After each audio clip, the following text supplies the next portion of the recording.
Ustedes entonces van a tener esos 4, después la quinta pregunta, sí, van a tener 2 intentos como en el anterior. La quinta pregunta, no confundir con la quinta columna, la quinta pregunta del cuestionario es para que ustedes suban fotos de los desarrollos, ¿sí? Los desarrollos los tienen que subir sí o sí. Cuando ustedes terminen el parcial van a tener una nota provisoria. Esa nota provisoria puede subir o puede bajar dependiendo de los desarrollos que manden. Si se sacaron 10 y los desarrollos que mandan a ustedes concuerdan con los números que ingresaron en el parcial, entonces el 10 se queda. ¿Sí? Recuerden que también hay un criterio general que yo uso para corregir los parciales, ¿sí? Nosotros mientras estuvimos trabajando las distintas unidades, siempre más o menos seguimos un método por el cual a todo problema nosotros le hacíamos un gráfico. Dependiendo el modelo que elegimos, hacemos un gráfico. Después organizábamos los datos de alguna forma, le dábamos nombres, símbolos que representaban a los datos, revisábamos las ecuaciones que corresponden con el modelo elegido, ¿sí? Las ecuaciones y el gráfico se tienen que corresponder.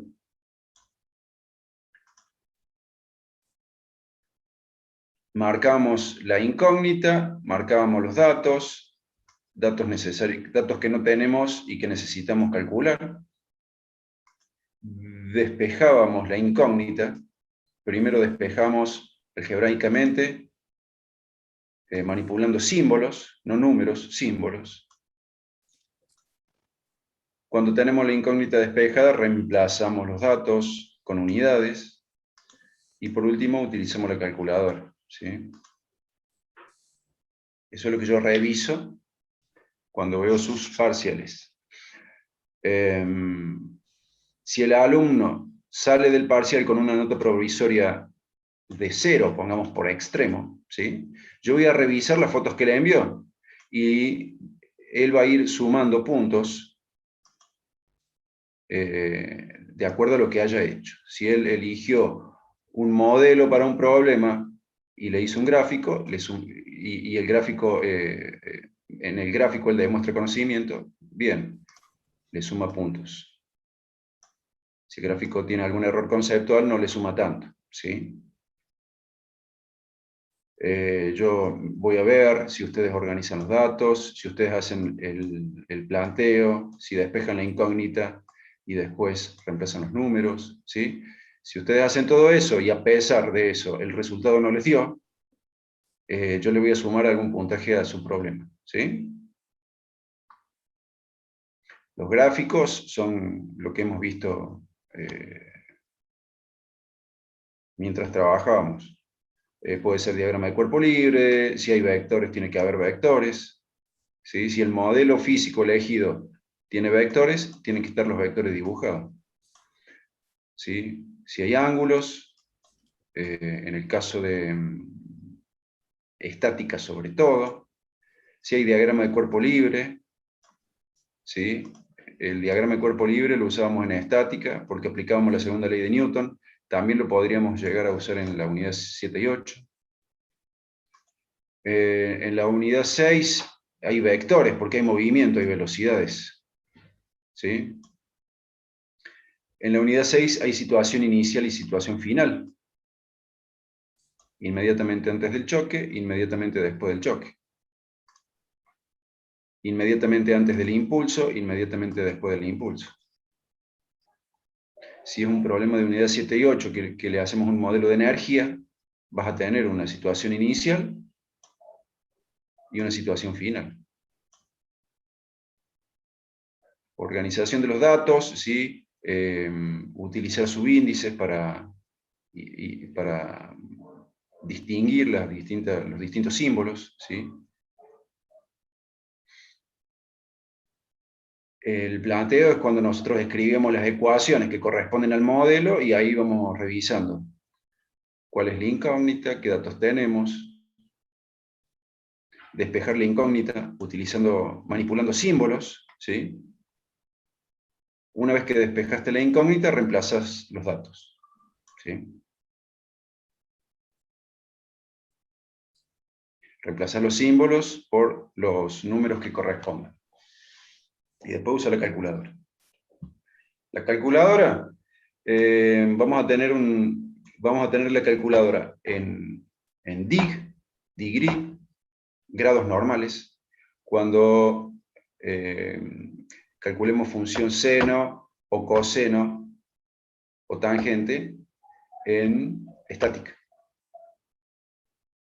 Cuando calculemos función seno, coseno o tangente en movimiento oscilatorio o en ondas, vamos a tener la calculadora en rad, en radianes, ¿sí? Tener la calculadora en dig o en rad, lo único que te afecta es las funciones trigonométricas. ¿Correcto? Correcto. O sea, lo único que para el único tema, por así decirlo, que cambiamos es para ondas, de la unidad 12. Ondas y movimiento oscilatorio. Ondas y movimiento oscilatorio, rad. Estática, sobre todo estática, degree, grados comunes. Y como ustedes están practicando y la calculadora la usan para una cosa o para la otra, revisar antes de hacer esos cálculos. Por ahí se confían y en estática les quedó la calculadora en rad, en radianes.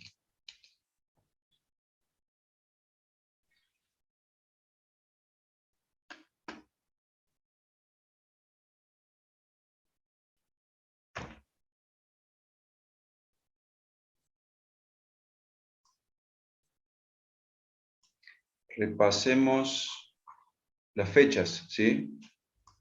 El martes que viene, segundo parcial. El siguiente martes, recuperatorio. Siguiente martes, recuperatorio. ¿Sí?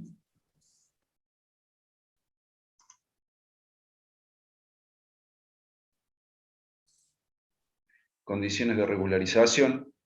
Laboratorios, los 4 aprobados.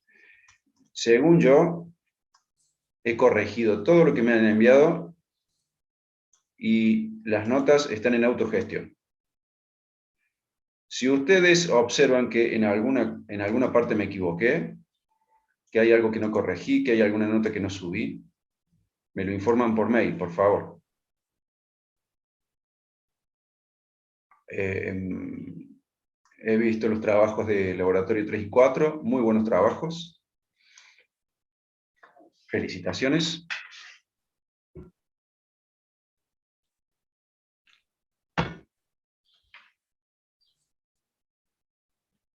Condiciones de regularización.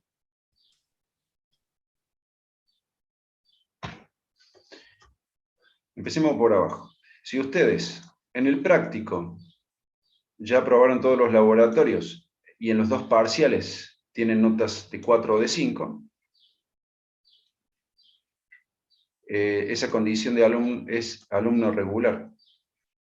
El alumno regular tiene que rendir un examen final práctico y un examen final teórico. En la época nuestra era todo el mismo día. Empezábamos a las 2 de la tarde, terminábamos a las 11 de la noche. Ahora ustedes pueden elegir rendir el mismo día, el que apruebe el práctico pasa al teórico, hacerlo el mismo día, o si aprobaran el práctico le guardan la nota y después vienen solamente a rendir el teórico. ¿Sí? Promoción del teórico. Sería lo mismo que recién, parciales del práctico con 4 o 5, y parciales del teórico con nota mayor o igual que 6. esa condición se llama promoción del teórico, y el alumno va a tener que rendir el final práctico. Promoción del práctico. No alcanzó la promoción del teórico, pero las notas de sus parciales en el práctico son de 6 o mayor. Ese alumno que promocionó el práctico solamente rinde el final teórico.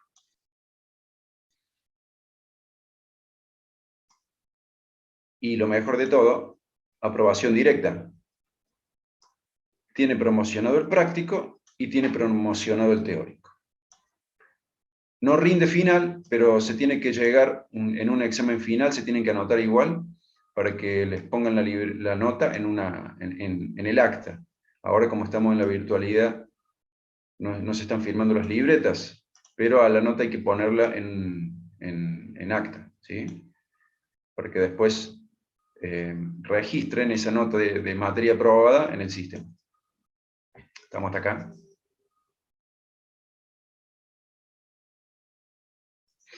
Sí, estamos, profe. Vamos con los recuperatorios. Ustedes tienen 2 recuperatorios, ¿sí? Y los pueden usar para lo que necesiten. Por ejemplo, el alumno tiene el primer parcial y el segundo con notas de 4 o 5, ¿sí? Ese alumno puede recuperar el primer parcial un día y otro día puede recuperar el segundo. ¿Para qué? Para levantar la nota, para sacarse 6 o más y poder acceder a su promoción práctica. ¿Correcto? Sí. Si el alumno tiene 4 en el primero y tiene 6 en el segundo, tiene 2 oportunidades para recuperar el primero.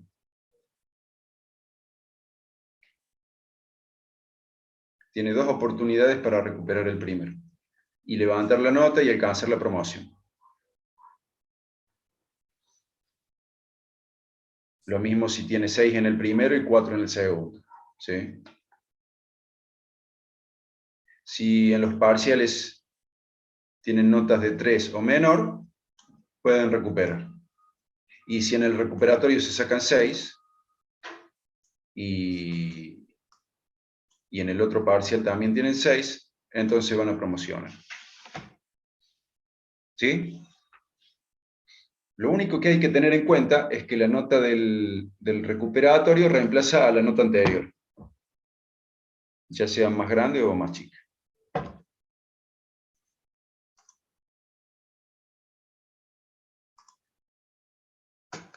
¿Cuánto dura la promoción? Si ustedes tienen una promoción del práctico, ¿cuánto dura? La promoción del práctico tiene una validez de tiempo.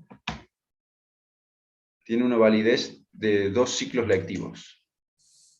El ciclo lectivo empieza en marzo y termina en febrero del año siguiente. Por lo tanto, si ustedes alcanzan la promoción en el 2021, esa promoción va a ser válida todo el 2022 y todo el 2023 y hasta febrero del 2024, antes de que empiecen las clases. Esa es la primera condición de validez, por tiempo. Y la segunda condición es que ustedes tienen 4 oportunidades de rendir un final. Cualquiera sea la condición que hayan alcanzado, promoción del práctico o promoción del teórico o regular, ustedes tienen 4 oportunidades de rendir el final de la materia. Después de 4 intentos no consiguen aprobar la materia, entonces la condición de regularidad que hayan obtenido se cae, se quedan libres y tienen que recursar. ¿Sí?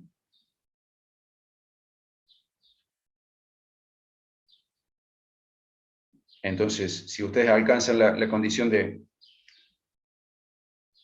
promoción del práctico, por ejemplo, van a tener que rendir el teórico, solamente el teórico, y tienen un tiempo de 2 años. Si en eso, pasado esos 2 años, no rindieron, no aprobaron, se les cae la promoción y se convierten en alumno regular. Entonces van a tener que rendir primero el práctico y después el teórico.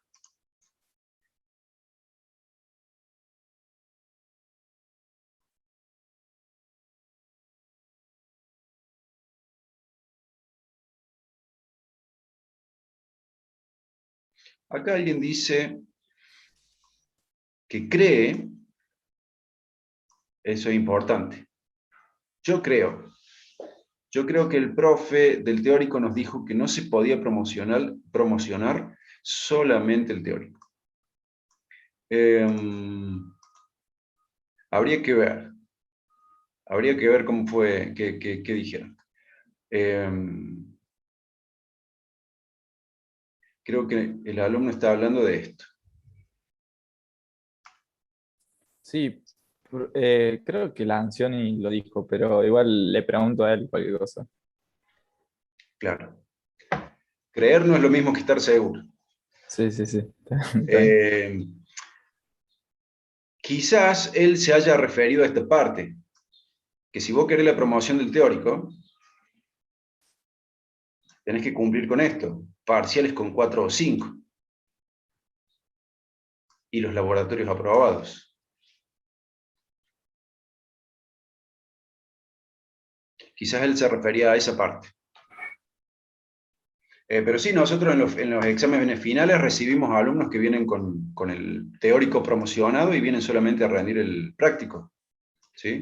Porque ellos tienen los parciales del teórico aprobados, con 6 o más, y tienen notas de 4 o 5 en los parciales y tienen los laboratorios aprobados, ¿sí? No se preocupe. Bueno, ¿qué más?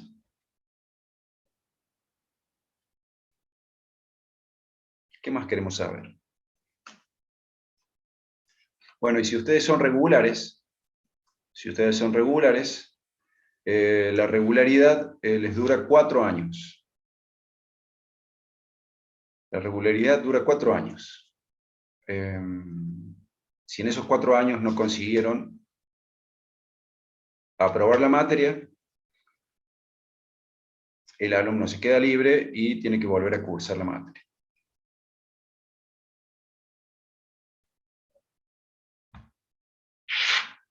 A todos nos pasa.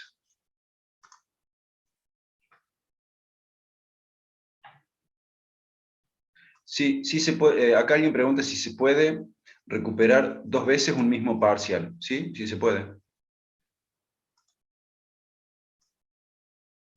El alumno tiene 2 recuperatorios y los va a usar para lo que le haga falta. Si tiene que recuperar 2 veces el primero, recuperará 2 veces el primero.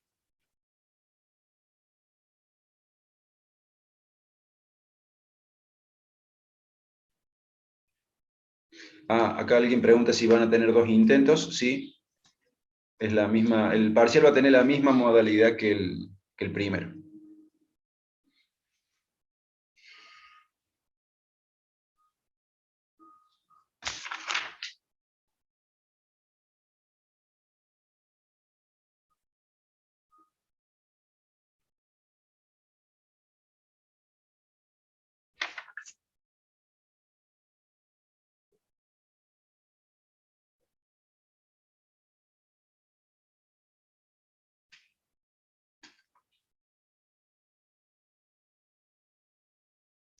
¿Cuánto tiempo dura el parcial? 1 hora y 20, creo. 1 hora y 20. Empieza a las 12:05 y termina a las 13:25.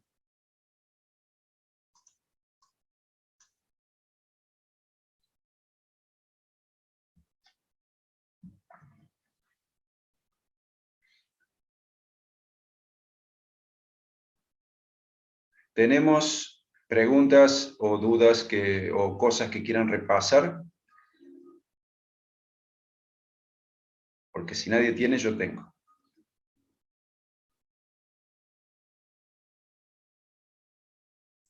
Yo la verdad mucho no pude repasar, así que no sé si tengo dudas o no. Bien, está bien, entiendo. Miren esta cosa.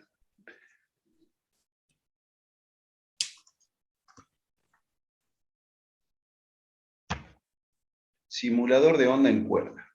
Hay algunos que ya estuvieron jugando con el simulador este. Y yo les traje una presentación para que veamos cómo se mueve, cómo es que viaja la onda, una onda en una cuerda.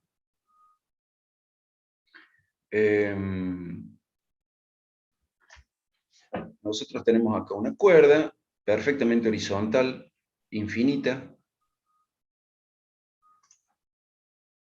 En su posición de equilibrio, la cuerda se encuentra sobre el eje X, ¿sí? Nosotros definimos el eje X justo ahí donde está la posición de equilibrio de nuestra cuerda, que está perfectamente horizontal, recta y es infinita.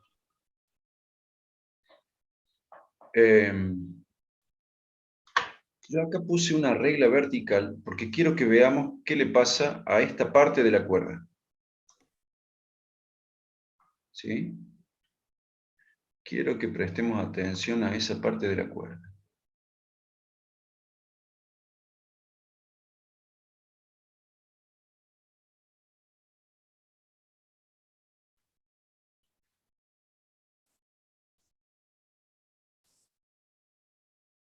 Entonces, 4, 6, 8, por acá.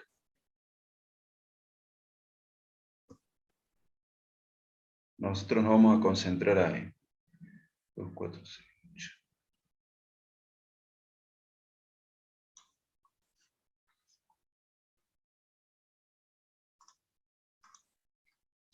Acá tenemos el cronómetro, ¿sí? Estamos en el tiempo t igual a 0.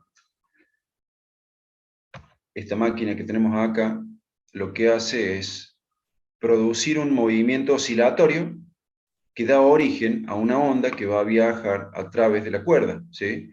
Acá el movimiento oscilatorio ya empezó. Se rompe el equilibrio llevando a la cuerda para arriba, ¿sí?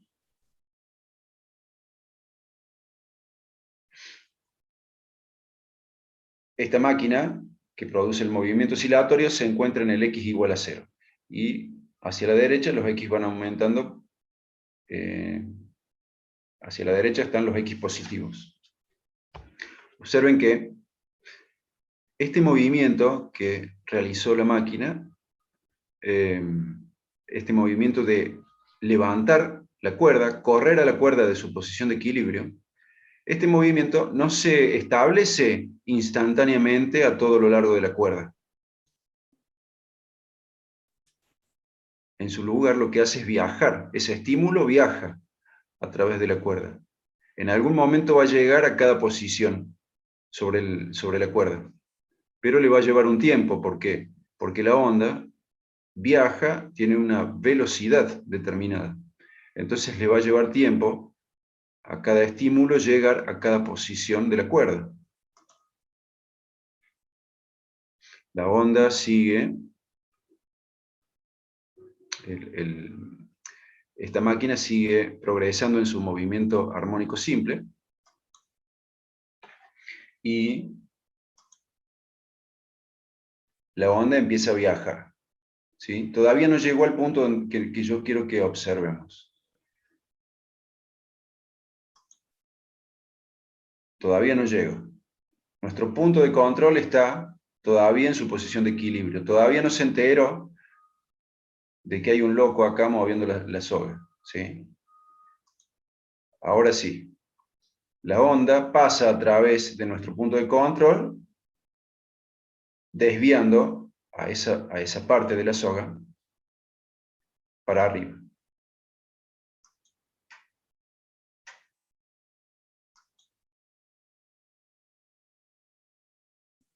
En verde no sería cuando oscila entre 1 y -1, ahí no estaría en 1.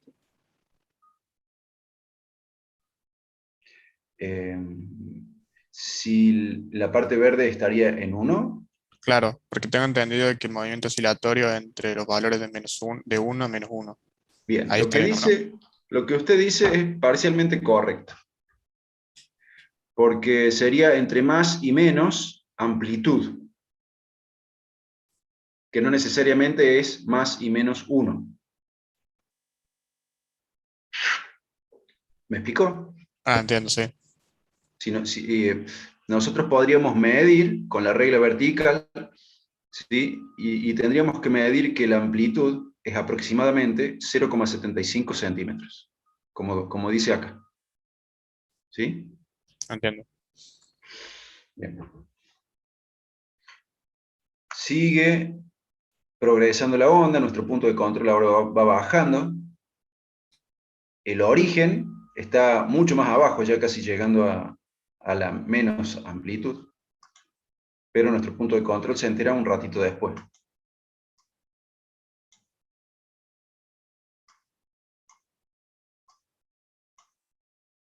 Aproximadamente acá, ¿qué pasó?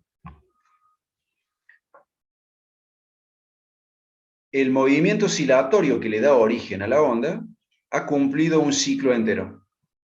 El tiempo transcurrido es de un periodo, ¿sí? T grande. Un ciclo de la oscilación, del movimiento oscilatorio. En el movimiento de onda, la definición de periodo era el tiempo que la onda tarda en desplazarse una distancia igual a una longitud de onda. ¿Correcto?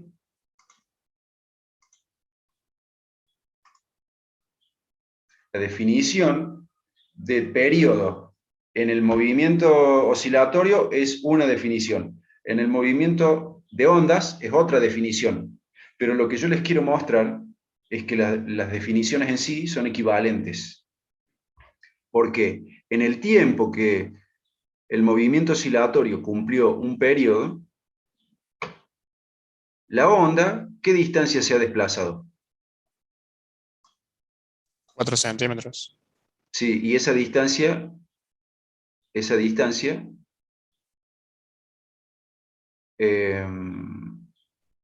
es equivalente a la longitud de onda.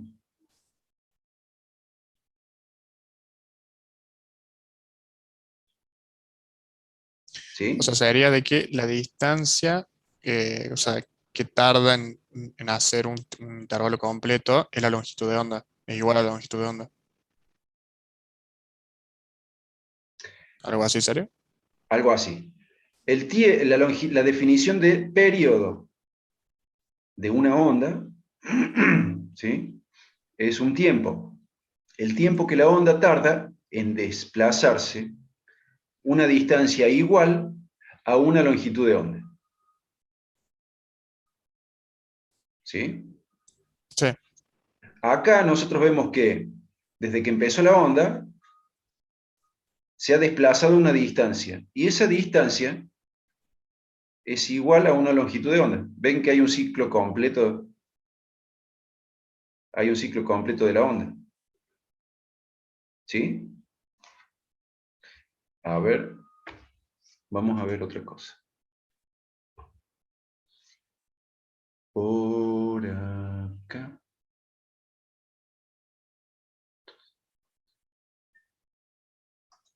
Acá.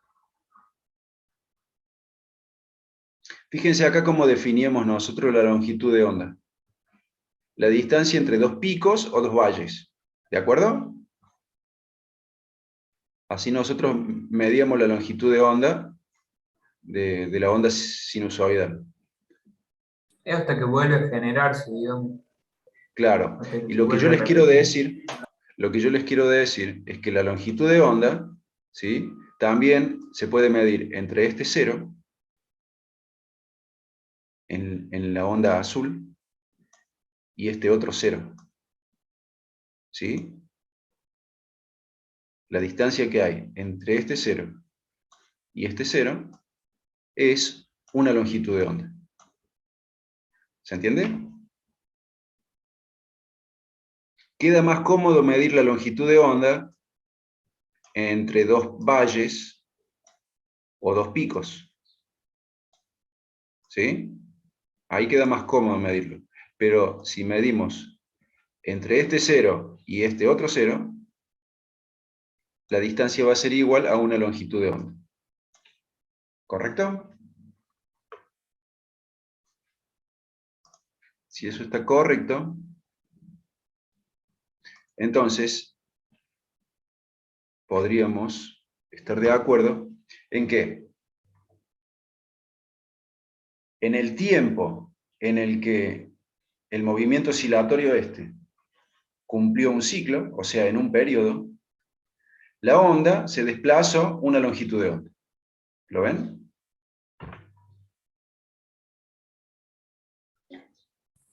Claro, se entiende. Bien.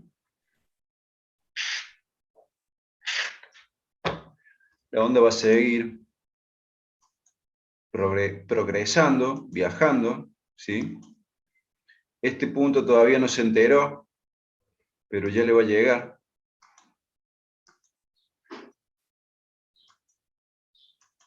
Observen también nuestro punto de control, cómo sube y baja. Y nuestro punto de control nunca cambia su posición con respecto al eje X. ¿Qué quiero decir? Nunca cambia su coordenada en el eje X. Claro, puede variar en altura, pero siempre es la misma coordenada en X. Siempre es la misma coordenada en X. ¿Sí? Siempre es la misma coordenada en X. Y eso es lo que significa cuando decimos que la onda transporta energía, pero no transporta materia. Nuestro punto de control, al ser subido y bajado, está teniendo movimiento, está teniendo velocidad, como también tiene masa, tiene energía cinética. Entonces, la onda, ¿qué está haciendo? Está transportando energía. Ahí me vuelvo para atrás. A este punto verde todavía no llegó la energía, pero ya le va a llegar. Ahí le llegó. Ahí está recibiendo la energía de la onda. ¿Sí? Se está moviendo.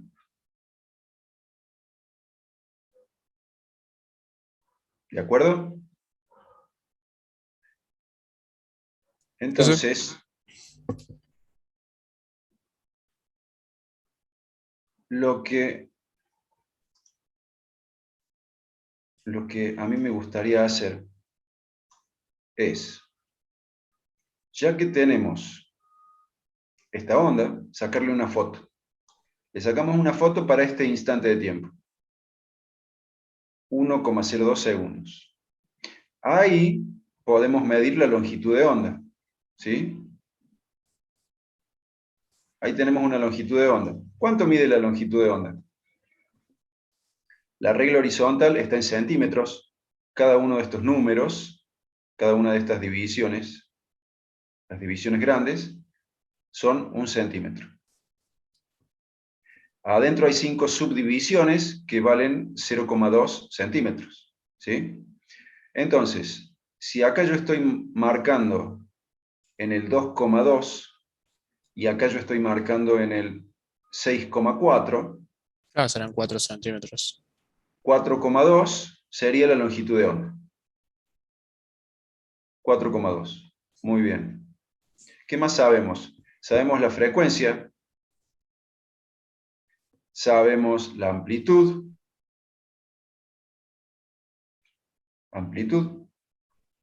frecuencia. Amplitud y longitud de onda ya las escribí en metro. Con esos datos yo quiero saber si nosotros podemos, utilizando la función de onda, calcular el valor de, ¿qué valor tiene la I? ¿Qué valor tiene I1? ¿Sí? El desplazamiento de la cuerda para que le corresponde la posición X1. Acá la podemos medir, pero yo también quiero calcularlo con la función de onda. Entonces, yo quiero calcular cuánto vale I1, que corresponde al X1, pero también corresponde al T1.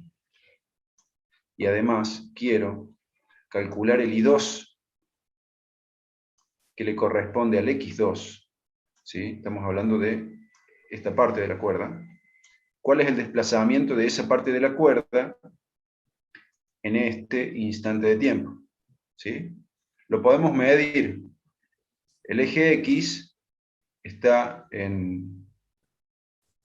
a lo largo de esta línea de trazo, que es la posición de equilibrio de la cuerda. Ahí está el eje X. A partir de ahí, nosotros podemos medir el I1, por ejemplo. El I1 que va para abajo va a ser negativo. Y como podemos contar casi 3 divisiones, ¿sí? Casi 3 divisiones, 1, 2 y 3, casi 3. Cada una de esas divisiones vale 0,02, perdón, cada una de esas divisiones vale 0,2 centímetros, entonces deberíamos estar de acuerdo en que el desplazamiento para este punto es aproximadamente menos 0,06. ¿Estamos de acuerdo? Sí, profesor. Y para este otro punto, tenemos una división entera y media, ¿sí? Una división entera. Y esta media sería 0,0030 metros, ¿sí? 0,3 centímetros, 0,0030 metros. ¿Correcto? El X1 que hemos marcado, ¿a dónde está? En el 2,8. Y el X2 en el 4,6.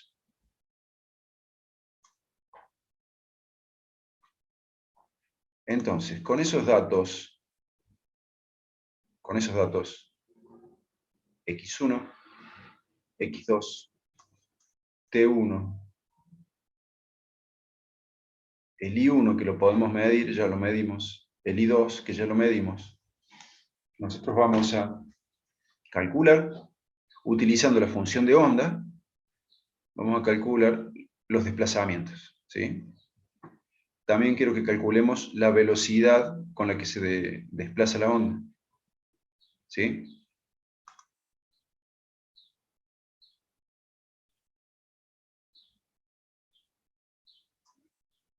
El phi, la constante de fase, es igual a pi radianes, en este caso. En el caso de movimiento oscilatorio, nosotros vimos cómo calcular la constante de fase, y ustedes lo pueden hacer. En el caso de ondas, yo no les voy a pedir a ustedes que calculen ninguna constante de fase. En todo caso, a la constante de fase siempre se las voy a dar como dato si es necesario, ¿sí? Bien. Entonces, si nosotros queremos calcular la velocidad de esta onda, ¿qué hacemos? Buscamos, ¿a dónde está la velocidad? Acá. ¿Qué necesitamos para calcular la velocidad? Necesitamos longitud de onda, que ya la tenemos. Necesitamos período. No lo tenemos como tal, pero lo podríamos determinar con esta expresión, porque tenemos la frecuencia. Con eso ya sacamos la velocidad. Si nosotros queremos sacar el I1, el I de X1, T1, tenemos que aplicar esta ecuación, la función de onda, porque nuestra onda se desplaza en la dirección de los X positivos, ¿sí? Esta otra, que es muy parecida, vale para cuando la onda se desplaza en la dirección de los x negativos. La diferencia es el signo menos, que está delante del término omega t. Si nosotros queremos usar esta función de onda, necesitamos amplitud. ¿La tenemos? Sí. Necesitamos K, constante número de onda. ¿Tenemos K? No. Vamos a tener que calcular K. ¿A dónde está K? Acá. ¿Qué necesitamos para determinar K? Longitud de onda. Acá está longitud de onda, o sea que vamos a poder determinar el número de onda. ¿Qué más ¿Qué necesitamos? significaba, profe, el número de onda? Disculpe. ¿Qué significaba? Sí, ¿cuál era el concepto, digamos? Bueno, vos viste que la onda se desplaza a través del tiempo y a través del espacio. Y en distintas coordenadas x, en distintas coordenadas del eje x, el desplazamiento de la onda es distinto. ¿Sí? Vamos a verlo acá. En distintas coordenadas x, el desplazamiento que sufre la cuerda va a ser distinto. ¿Sí? Entonces, tiene que haber algo adentro del argumento de la función de onda, tiene que haber algo para que a medida que cambiamos la coordenada x, cambie el i de x y de t. ¿Sí? Es por eso que está ese término ahí. Que si tiene algún significado, por lo menos acá no lo dijimos. Claro, vendría a ser como para determinar los cambios en posición de la onda a lo largo del tiempo, algo así, ¿no? Algo así, ¿sí? Supónete, si nosotros decimos, para un instante de tiempo determinado, nosotros podemos evaluar la coordenada y para cualquier valor de x.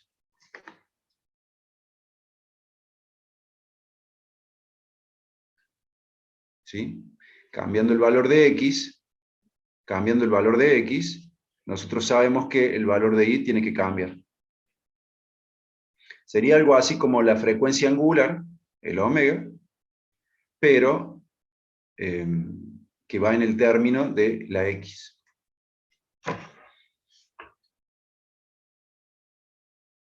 ¿Sí? Sí, profe. Bien. Entonces, K, el número de onda, lo vamos a poder calcular. Omega. ¿Tenemos omega? No, pero podemos calcular omega porque tenemos la frecuencia.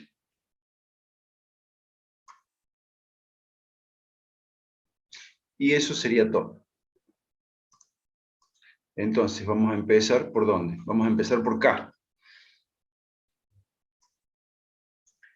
K es igual a 2pi sobre lambda. Reemplazamos lambda. Calculadora. Y nos da K igual 149,6 radianes sobre metro. Cuando ustedes realizan cualquier tipo de operación, suma, resta, multiplicación, división o cualquier otra, que no sea seno, coseno o tangente, si la calculadora está en radianes o en dig, el cálculo este no se va a ver afectado. ¿Sí?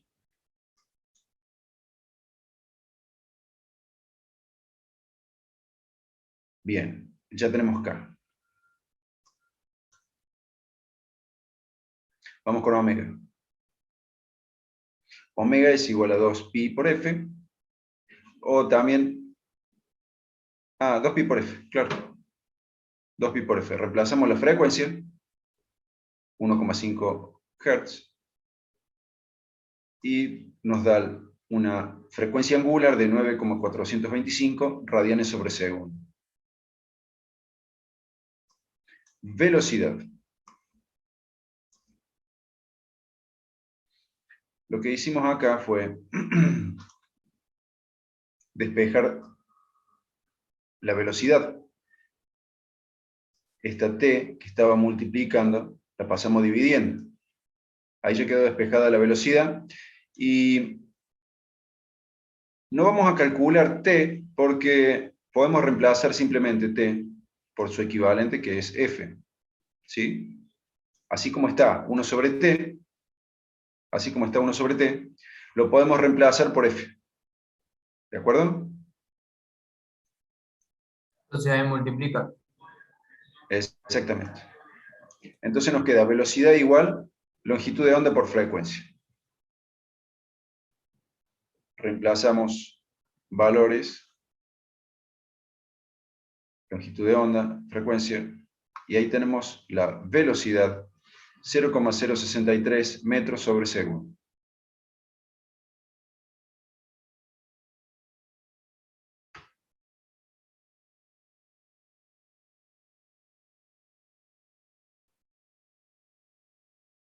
Bien.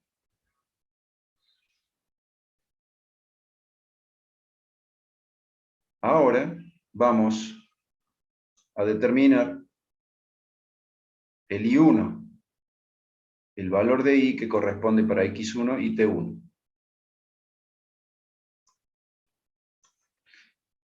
La función de onda la utilizamos para calcular el I de X1 y T1. He reemplazado la X por X1 y he reemplazado el tiempo por T1. Ahora reemplazamos los valores. Amplitud, número de onda, X1, frecuencia angular, tiempo, phi. Cuando ustedes calculen esto con la calculadora, el único cuidado que tienen que tener es el de poner un paréntesis inmediatamente después de la función seno, escribir todo el argumento y al final cerrar el paréntesis. Si hacen eso, van a andar bien. Hagan esto con este cálculo, con su calculadora. Háganlo ahora. Y veamos cuánto nos da.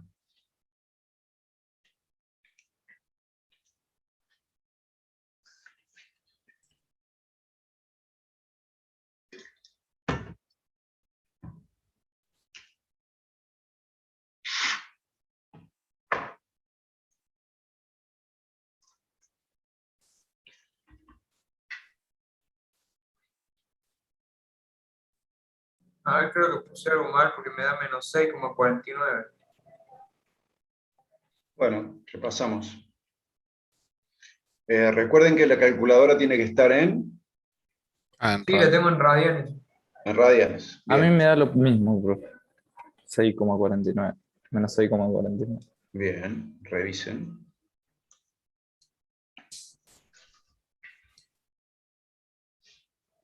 Calculadora en radianes. Los paréntesis. A mí me da igual, así como usted mostró. Como usted muestra, digo. Sí, a mí también. ¿Cuánto le dio? Menos 5,676 y varios números más por 10 a la menos 3. Perfecto. Eso les tiene que dar. Al que no le dio eso, lo repite hasta que le dé. ¿Sí? Ahora se pueden equivocar. La semana que viene no. Ahora sí, ahora sí. ¿Sí? Sí, pasa que estaba calculando la parte de arriba, nomás me faltaba restarle la parte de abajo. Pero es porque no estaba viendo bien el...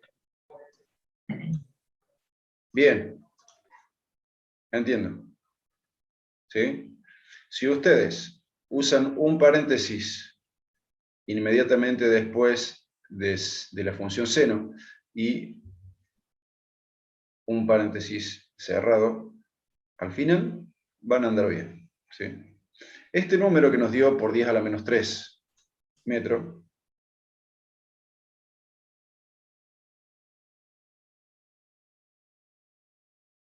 Se puede escribir así también. Menos 0,005676 metros. El resultado en el parcial, profe, ¿en qué lo vamos a tener que escribir? ¿Va a aclarar ahí? Sí, sí.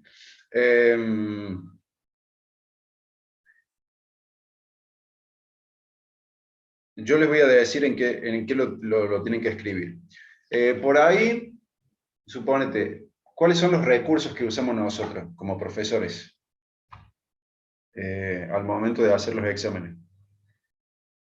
Les decimos, escribí el resultado en centímetros, o escribí el resultado en milímetros. Si yo te digo, escribí este resultado en milímetros, ¿sí? ¿Qué escribirías? Este 10 a la menos 3, ¿sí? Este 10 a la menos 3 significa milímetro, ¿sí? Entonces, si yo te digo, escribí este resultado en milímetros, vos escribís menos 5,676. ¿Se entiende? Sí, sí. Pero todos los cálculos, ojo, porque en todos los cálculos la unidad es el metro.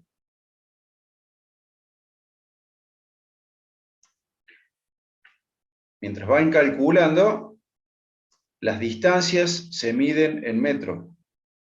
No se miden ni en centímetro ni en milímetro.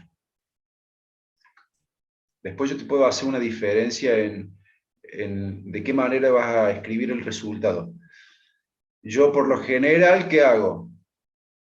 Controlo que los resultados no sean tan complicados como esto. Que te dé directamente resultados, qué sé yo, entre 1 metro y 5 metros, ponele. ¿Entendés?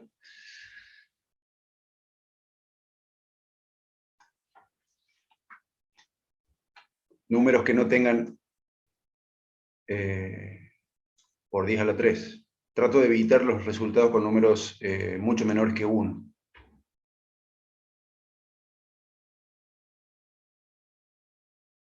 Bien.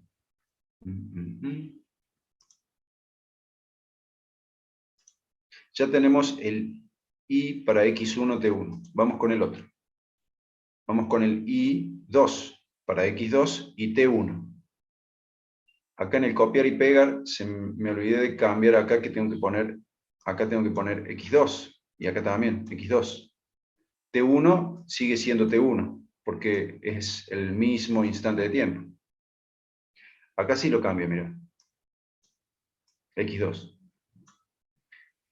Y comparando con el cálculo anterior, lo único que cambio es esta parte, el X2. Todo lo demás, amplitud, número de onda, frecuencia angular, tiempo, phi, todo lo demás es igual.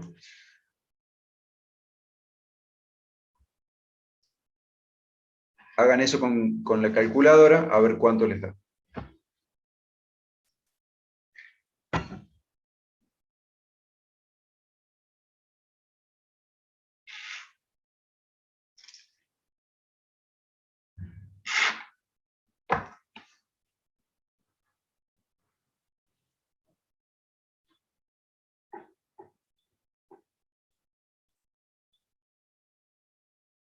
Me dio 2,79. A mí me dio igual, 2,7. profe, me dio 2,98. Bien. Al que le dé distinto de esto, revise. ¿Qué puede estar pasando? Que la calculadora está en DIC, que no puso todas las cifras que yo puse. ¿Sí? Revisen todas las cifras estas, así nos da igual. Yo en la calculadora puse pi, el número pi, o sea, sería el número pi con todos sus dígitos, con todas sus cifras. Si ponen 3,14 solamente, pues vamos a tener diferencia. Ahí está, ahora sí me dio, profe. Ahora sí, perfecto. Bien. Entonces lo ustedes mejor es que siempre... Ah, perdón. sí, decime. Lo mejor sería que siempre tuvieran 4 cifras cada uno de los valores. Así.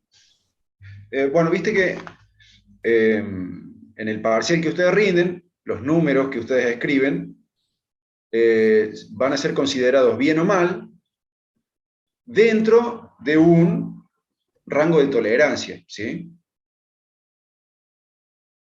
Si ustedes Entonces, trabajan con números de 4 cifras, no van a tener problemas y van a estar siempre adentro del rango de tolerancia, ¿sí? El alumno que hace todo el procedimiento bien y el cálculo bien y usa 4 cifras, va a caer dentro del rango de tolerancia. El alumno que haga todo bien, pero que use menos cifras, que aplique un redondeo extremo, digamos, corre el riesgo de caer fuera del rango de tolerancia. ¿Sí? De todas formas, recuerden que siempre está yo reviso los parciales, ¿sí? Y yo me doy cuenta cuando ustedes redondearon excesivamente, y en ese caso les doy el puntaje que no les haya dado automáticamente el sistema, ¿sí? No se preocupen. Bueno, entonces, como ya tenemos el I2, mira, acá tiene que decir I2. Bueno, cosas del copiar y pegar. El I2, entonces, 0,002987 metros. Vamos a comparar eso con lo que habíamos medido.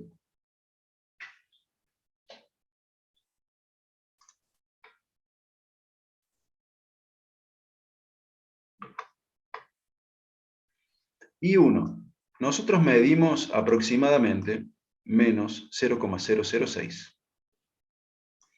I1, ¿cuánto nos dio? Aproximadamente eso. ¿Sí? 0,0056. ¿Sí? Los resultados de la medición y el calculado son aproximados. Es todo lo que queríamos. Observen que si nosotros nos ponemos finos acá, tenemos 0,2, 0,4, no llega a 0,6. Este resultado está redondeado para arriba, digamos. No llega a 0,6. No llega a 0,6, pero a la vez nosotros podemos ver que es mayor de 0,5. ¿Sí? Entonces, el resultado que nosotros obtuvimos concuerda con lo que nosotros medimos. ¿Sí? Y si miramos el I2, que nosotros medíamos en positivo 0,003, el resultado analítico que obtuvimos nosotros, acá tiene que haber un 2. El resultado analítico, ¿cuánto es? 0,002987. Bastante más aproximado el I2 que el I1. ¿Estamos de acuerdo?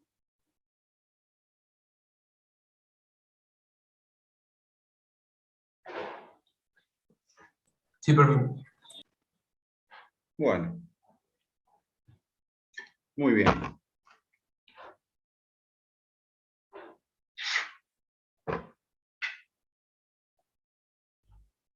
Muy bien. Profe, Sí, dígame. en las consignas vamos a tener que dibujar gráficos como estos, o sea, gráficos de onda. A ver. Vamos a ver lo que hicimos en clase. Sí, suponete que vos tengas que dibujar una onda en una cuerda.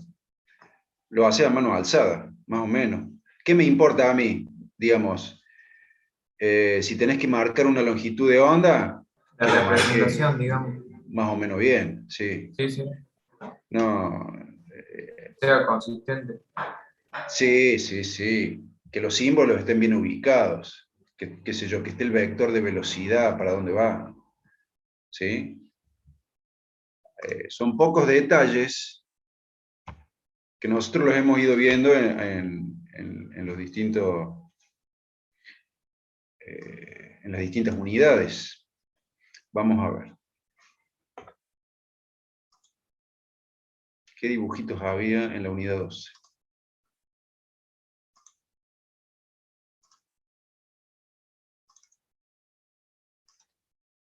Sí, eran en su mayoría eran gráficos de onda. Así que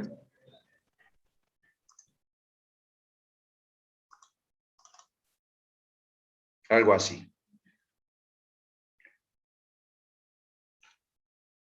Hemos hecho esto, ¿lo ven? Lo dibujamos a Juan Lancioni. el amigo pescado de Juan Lancioni. Y claro, con su mascota. ¿Qué más? Acá está Juan Lancioni en otra actividad.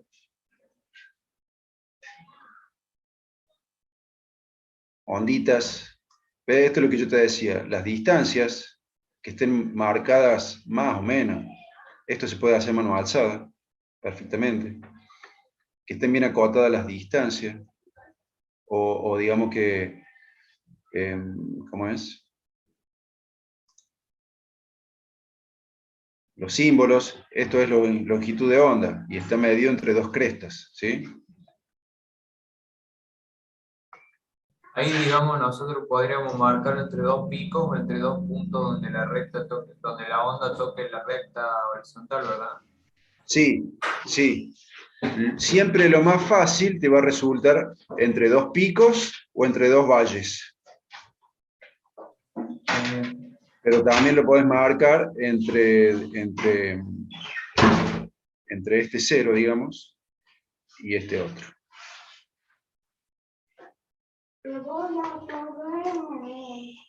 ¿Sí? Dibujar esto se hace, en una hoja cuadriculada lo hacen bien fácil, ¿sí? No tiene que ser no tiene que ser una senoidal perfecta, a mano alzada se puede hacer.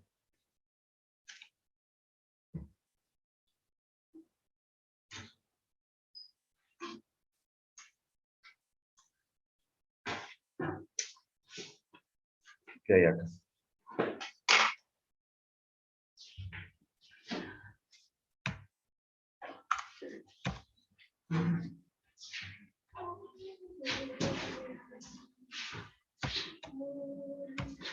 Este no tenía. ¿Sí?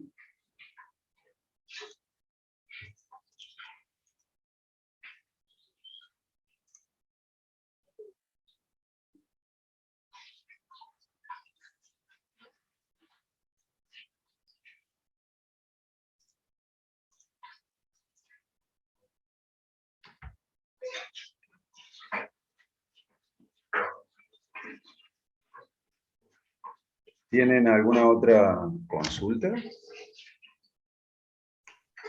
Los ejercicios van a ser también como los que hemos visto en clase.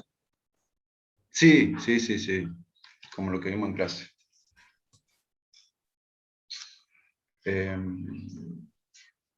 Hablando de otro tipo de gráficos, de otras unidades. A ver. Unidad 6.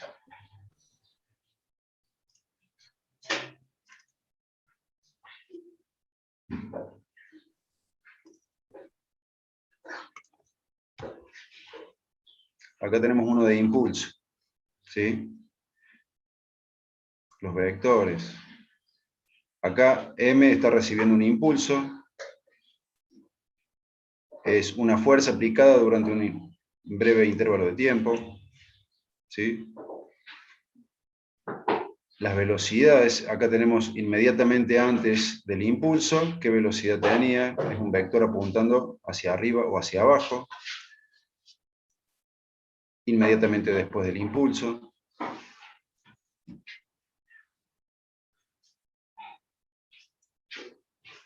De la unidad 11, profe, por ejemplo, los gráficos de posición, velocidad y aceleración. Unidad 11. Ah, a ver, creo que ya entendí lo que dice. ¿Estos? Sí, eso mismo. ¿Estos? Vamos a ver qué hacíamos cuando resolvíamos ejercicios.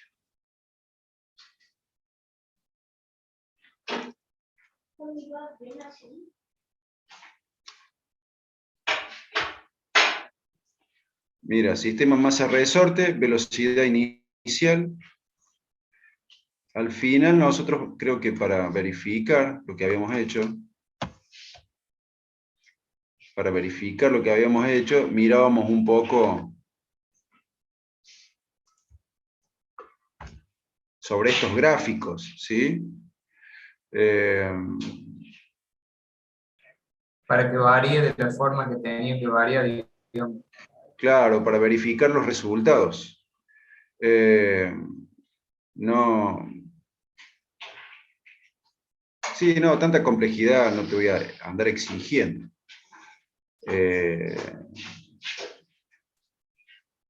Pero qué sé yo, si, la velocidad inicial, si hay velocidad inicial, un vector, ¿sí?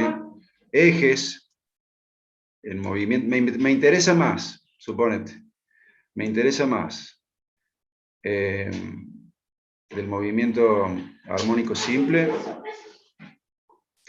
esta parte, a donde se definen los ejes, ¿sí? A donde se define el eje, el movimiento, la dirección del movimiento, si hay una velocidad determinada, una velocidad inicial.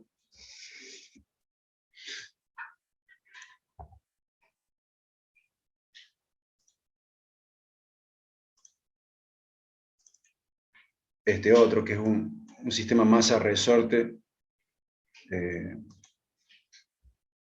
horizontal, ¿sí? Claro, va a depender si lo tenemos vertical o horizontal, pero el Y gráfico del resorte es el mismo, ¿no? claro. Marcar el eje, marcar el más amplitud, el menos amplitud,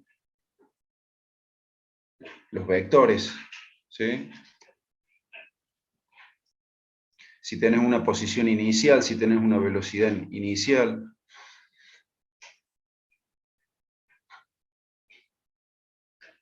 Unidad, ¿qué otra?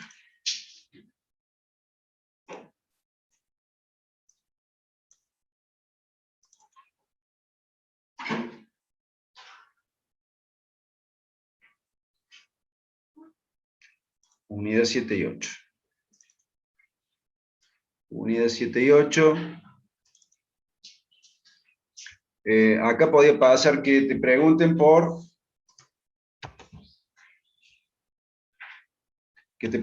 una aceleración. Si te piden aceleración o fuerza, ¿nosotros en qué pensamos? ¿Qué modelo? No es segunda En la ley. segunda ley, Segunda ley de Newton. Cuando hacemos planteo de segunda ley de Newton, y te hace un diagrama de cuerpo libre. claro, diagrama de cuerpo libre. Esto vale para un instante de tiempo determinado. Cuando te preguntan una aceleración, es para un instante. Te preguntan una fuerza, es la fuerza que se estaba aplicando en ese instante.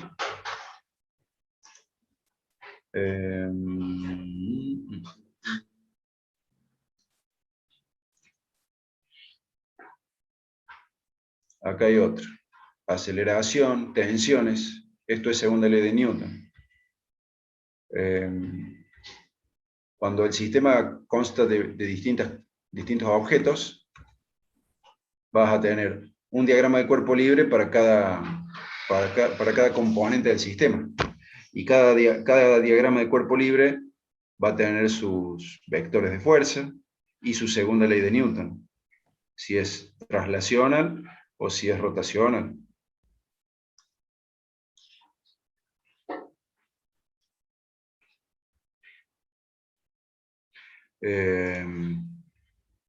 en un diagrama de cuerpo libre de traslación, como M1,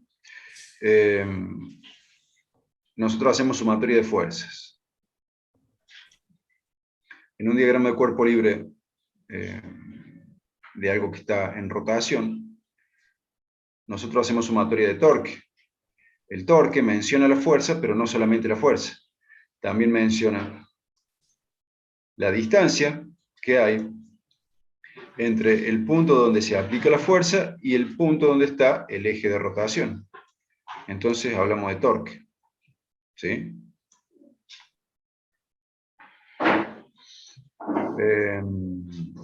En la traslación nosotros hablábamos de masa. En la rotación, no solamente de masa, sino de cómo está distribuida. Entonces hablábamos de momento de inercia. Momento de inercia con respecto a un eje determinado. En la traslación era simplemente aceleración. En la rotación es aceleración angular. La aceleración angular vale para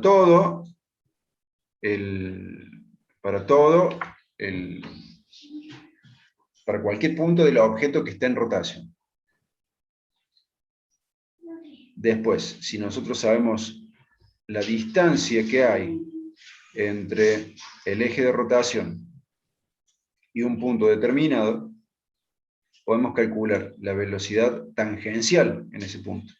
Perdón, la aceleración tangencial en ese punto, ¿sí? La relación que hay entre los movimientos rotacional y traslacional esa relación se da por aceleración o velocidad tangencial. ¿Sí? Y otra cosa que te puede salir sería un planteo de energía.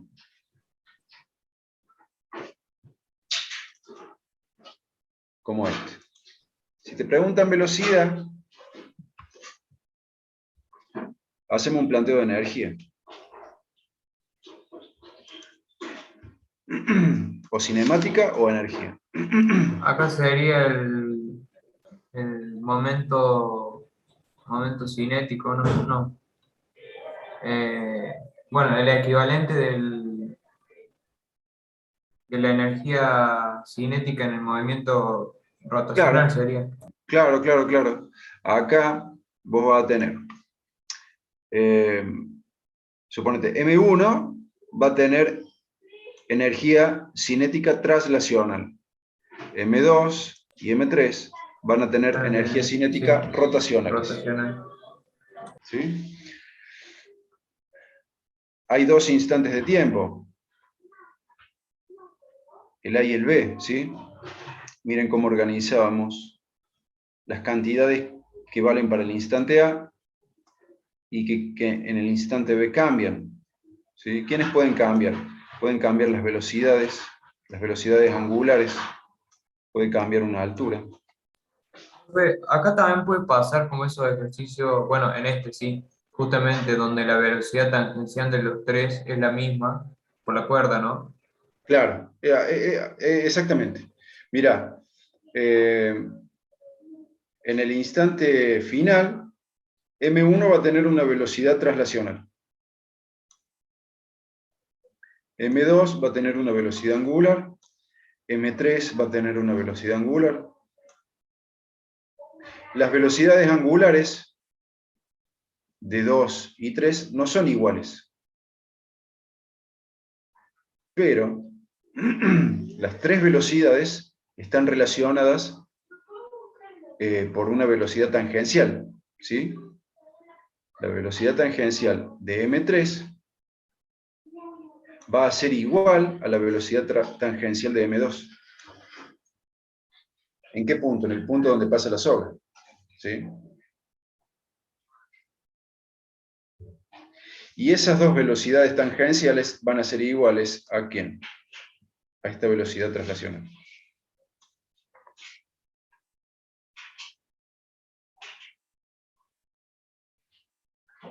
el movimiento rotacional y el movimiento traslacional se relacionan a través de alguna cantidad tangencial, ya sea velocidad o aceleración. ¿Sí?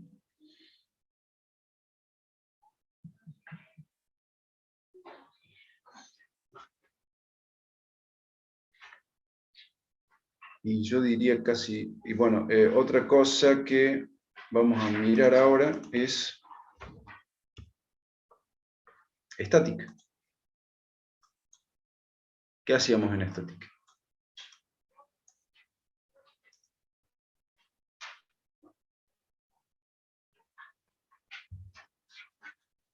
Planteamos las condiciones de equilibrio.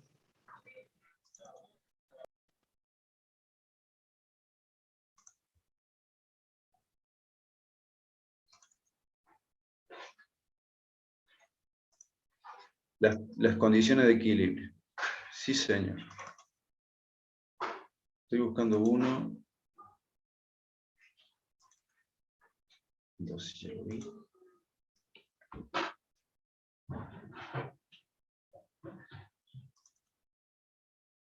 Este.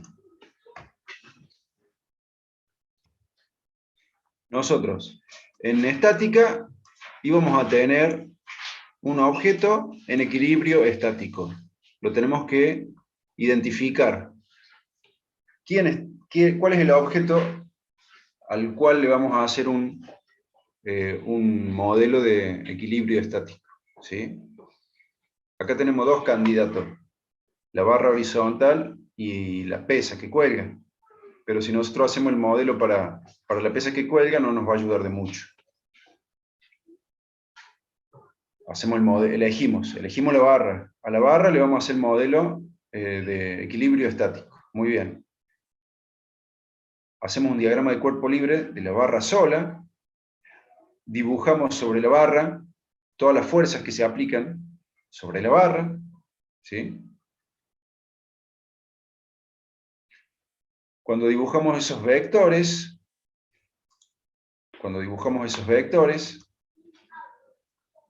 marcamos ángulos que vamos a usar después para escribir los torques. ¿Sí? Y también cuando hacemos sumatoria de fuerzas en el eje X y en el eje Y, estos ángulos nos ayudan a descomponer una fuerza en esas dos direcciones, X e Y. Distancias, las distancias nos van a servir a la hora de escribir la ecuación de sumatoria de torque. ¿Sí?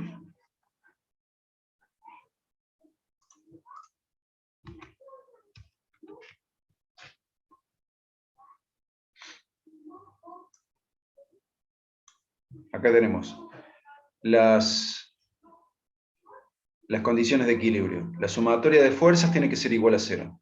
Ahí podemos plantear dos ecuaciones. La sumatoria de fuerzas en el eje X, todas las fuerzas horizontales, por un lado, y la sumatoria de las fuerzas verticales por el otro.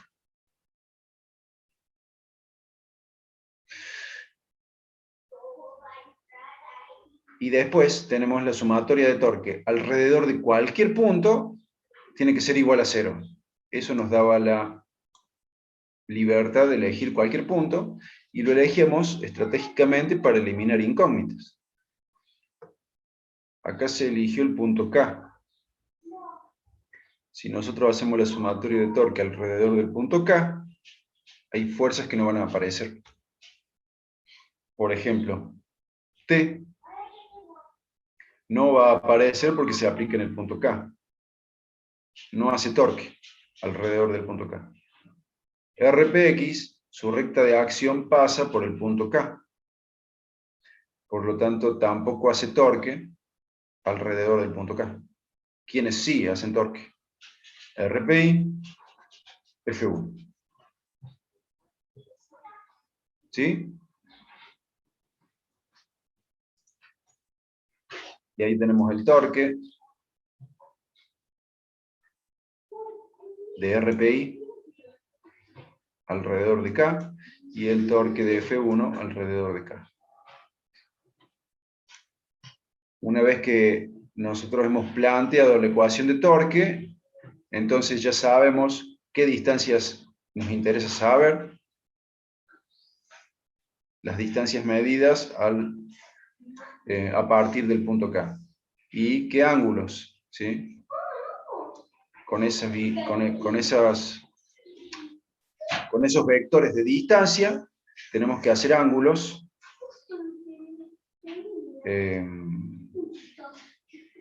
con cada vector de fuerza. Tenemos que determinar el ángulo que hay entre el vector distancia y el vector fuerza. ¿Sí? Acá tenemos el torque, mira. El torque irá igual a la fuerza por la distancia, son dos vectores, multiplicado por seno de un ángulo, ese era el ángulo que se forma entre los dos vectores. Y ese ángulo siempre está entre 0 y 90. Mayor que 0, menor o igual que 90. ¿Sí?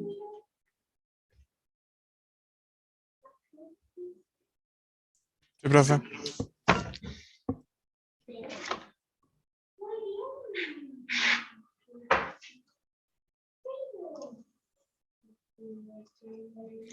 Una duda. En este ejercicio, ¿los ángulos nos los daba como dato o los tuvimos que haber calculado nosotros?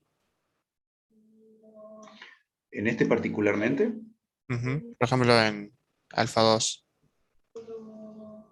alfa 2. Alfa 2 dice 40. ¿A dónde está alfa 2? Acá. En la tensión. Sí. Grave. Creo que ya venía como dato, creo. Sí, sí. Ah, ok. Bueno, después alfa 3 y alfa 1 se ve que son 90 grados. Claro, sí. Supónete.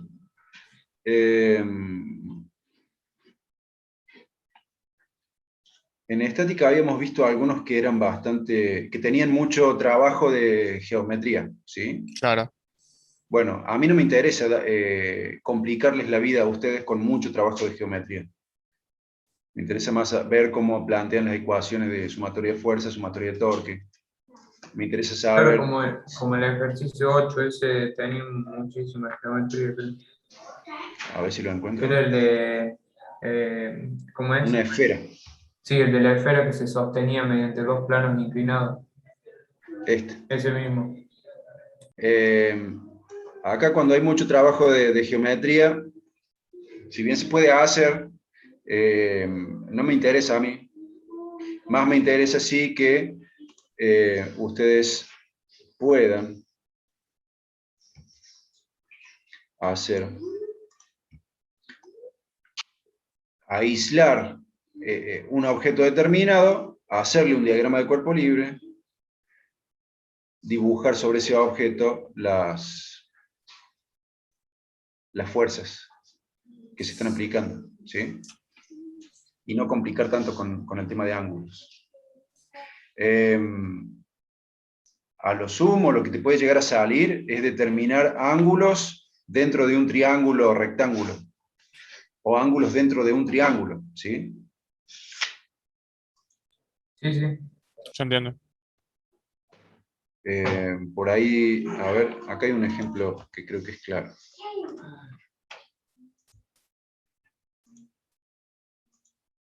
Este. Acá en el de la escalera te dan ese ángulo de 50, ¿sí? Pero posiblemente vos necesites el ángulo complementario, el de 40. ¿Sí? Claro.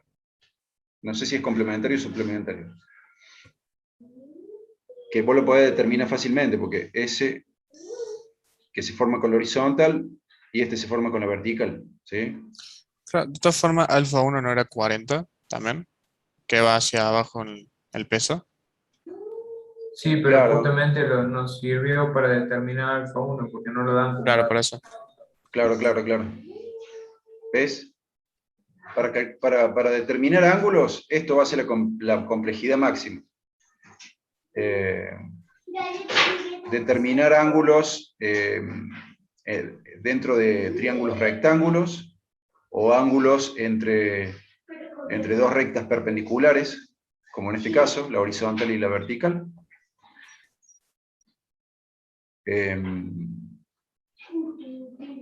Este tipo de ángulos que, suponete, acá vos tenés la vertical y la escalera, y acá tenés el peso que es vertical, entonces este alfa 1 tiene que ser igual a esto.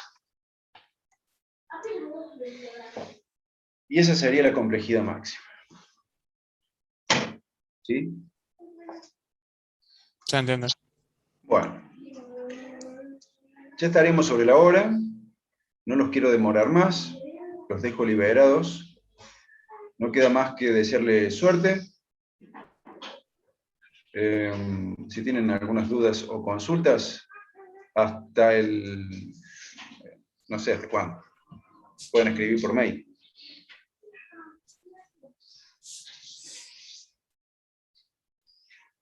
¿Sí?